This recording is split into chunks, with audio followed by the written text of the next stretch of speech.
Салам урматтуу достор, орус тилиндеги ответить жана отвечать деген сөздөрдү кантип колдонобуз? Эсиңизде болсун, ответить жана отвечать дагы экөөсү кыргыз тилинде бир эле маанини берет. Мисал үчүн, ответить деле жооп берүү, ал эми отвечать деген деле жооп берүү. Болгону ответить совершенный вид, ал эми отвечать несовершенный вид. Эгерде бир жолу жооп берген болсок, ответил деп айтабыз, ал эми көп жолу жооп берген болсок, отвечал деп айтабыз. Мисал үчүн, я сегодня ответил тебе. Мен сага бүгүн жооп бердим бир жолу. Я сегодня ответил тебе. Мен сага бүгүн жооп бердим.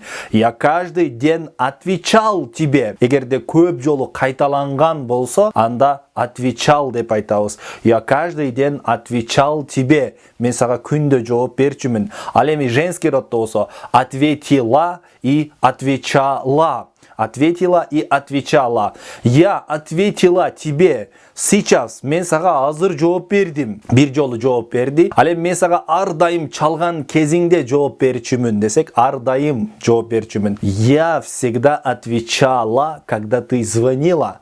Сен чалган кезде мен ар дайым жооп берчүмүн. Көп жолу. Демек көп жолу болгондо отвечала. А бир жолу болсо ответила деп айтабыз. Көптүгүндөн, например, мы ответили тебе сейчас. Биз сага азыр жооп бердик. Ответили сейчас тебе один раз, а мы всегда, каждый день вечером отвечали тебе.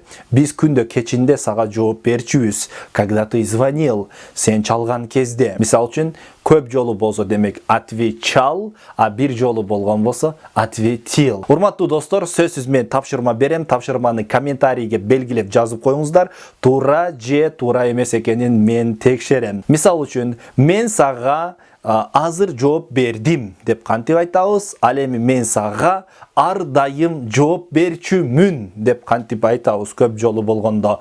Ал эми женский роддо апам сага бүгүн жооп берди, апам сага ар дайым жооп берет болчу деп кантип айтабыз? Сөзсүз комментарийге белгилеп калтырыңыз. Мен туура же туура эмес экенин текшерем. Кийинки сабактан жолугушканга чейин аманчылыкта туруңуз.